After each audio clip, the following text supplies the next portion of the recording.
ماں باپ کے ساتھ بھلائی کرتے رہو۔ اگر ان میں سے ایک یا دونوں تمہارے سامنے بڑھاپے کو پہنچ جائیں تو ان کو اف تک نہ کہنا اور نہ انہیں جھڑکنا، اور ان سے بات ادب کے ساتھ کرنا، اور عجز و نیاز سے ان کے آگے جھکے رہو اور ان کے حق میں دعا کرو کہ اے پروردگار، جیسا انہوں نے مجھے بچپن میں شفقت سے پرورش کیا ہے تو بھی ان کے حال پر رحمت فرما۔ جو کچھ تمہارے دلوں میں ہے تمہارا پروردگار اس سے بخوبی واقف ہے۔ اگر تم نیک ہوگے تو وہ رجوع لانے والوں کو بخش دینے والا ہے۔ اور رشتہ داروں اور محتاجوں اور مسافروں کو ان کا حق ادا کرو، اور فضول خرچی سے مال نہ اڑاؤ کہ فضول خرچی کرنے والے تو شیطان کے بھائی ہیں، اور شیطان اپنے پروردگار کی نعمتوں کا کفران کرنے والا یعنی ناشکرا ہے۔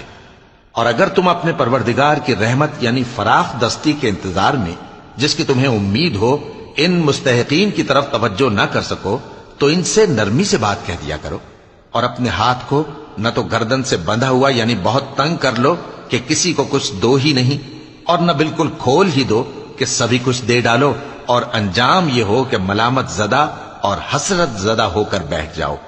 بے شک تمہارا پروردگار جس کی روزی چاہتا ہے فراخ کر دیتا ہے، اور جس کی روزی چاہتا ہے تنگ کر دیتا ہے۔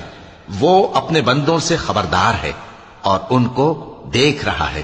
اور اپنی اولاد کو مفلسی کے خوف سے قتل نہ کرنا، کیونکہ ان کو اور تم کو ہم ہی رزق دیتے ہیں۔ کچھ شک نہیں کہ ان کا مار ڈالنا بڑا سخت گناہ ہے۔ اور زنا کے پاس بھی نہ جانا کہ وہ بے حیائی ہے اور بری راہ ہے۔ اور جس جاندار کا مارنا اللہ نے حرام کیا ہے اسے قتل نہ کرنا مگر جائز طور پر یعنی بفتوائے شریعت۔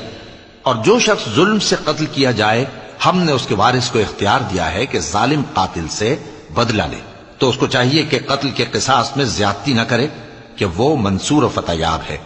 اور یتیم کے مال کے پاس بھی نہ پھٹکنا مگر ایسے طریق سے کہ بہت بہتر ہو، یہاں تک کہ وہ جوانی کو پہنچ جائے۔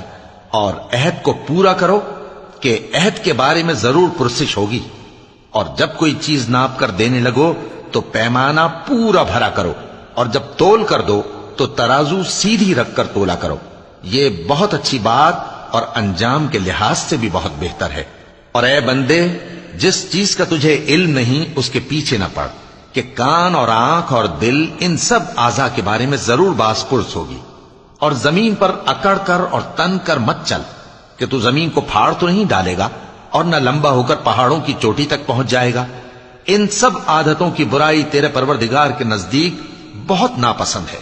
اے پیغمبر، یہ ان ہدایتوں میں سے ہیں جو اللہ نے حکمت کی باتیں تمہاری طرف وحی کی ہیں، اور اللہ کے ساتھ کوئی اور معبود نہ بنانا کہ ایسا کرنے سے ملامت زدہ اور راندہ درگاہ بنا کر جہنم میں ڈال دیے جاؤ گے۔ مشرکو، کیا تمہارے پروردگار نے تم کو تو لڑکے دیے اور اپنے لیے فرشتوں کو بیٹیاں بنایا؟ کچھ شک نہیں کہ یہ تم بڑی نامعقول بات کہتے ہو۔ اور ہم نے اس قرآن میں طرح طرح کی باتیں بیان کی ہیں تاکہ لوگ نصیحت حاصل کریں، مگر وہ اس سے اور بدک جاتی ہیں۔ کہہ دو کہ اگر اللہ کے ساتھ اور معبود ہوتے جیسا کہ یہ کہتے ہیں تو وہ ضرور عرش والے کی طرف لڑنے بھیڑنے کے لیے رستہ نکالتے۔ وہ پاک ہے، اور جو کچھ یہ بکواس کرتے ہیں اس سے اس کا رتبہ بہت عالی ہے۔ ساتوں آسمان اور زمین اور جو لوگ ان میں ہیں سب اسی کی تسبیح کرتے ہیں، اور مخلوقات میں سے کوئی چیز نہیں مگر اس کی تعریف کے ساتھ تسبیح کرتی ہے، لیکن تم ان کی تسبیح کو نہیں سمجھتے۔ بے شک وہ بردبار ہے، غفار ہے۔ اور اے نبی، جب تم قرآن پڑھا کرتے ہو تو ہم تم میں اور ان لوگوں میں جو آخرت پر ایمان نہیں رکھتے چھپا ہوا پردہ یعنی حجاب ڈال دیتے ہیں، اور ان کے دلوں پر بھی پردے ڈال دیتے ہیں کہ اسے سمجھ نہ سکیں، اور ان کے کانوں میں ثقل پیدا کر دیتے ہیں۔ اور جب تم قرآن میں اپنے پروردگار یکتا کا ذکر کرتے ہو تو وہ لوگ بدک جاتے ہیں اور پیٹ پھیر کر چل دیتے ہیں۔ یہ لوگ جب تمہاری طرف کان لگاتے ہیں تو جس نیت سے یہ سنتے ہیں ہم اسے خوب جانتے ہیں، اور جب یہ سرگوشیاں کرتے ہیں یعنی جب ظالم کہتے ہیں کہ تم تو ایک ایسے شخص کی پیروی کرتے ہو جس پر جادو کیا گیا ہے، دیکھو انہوں نے کس کس طرح کی تمہارے بارے میں باتیں بنائی۔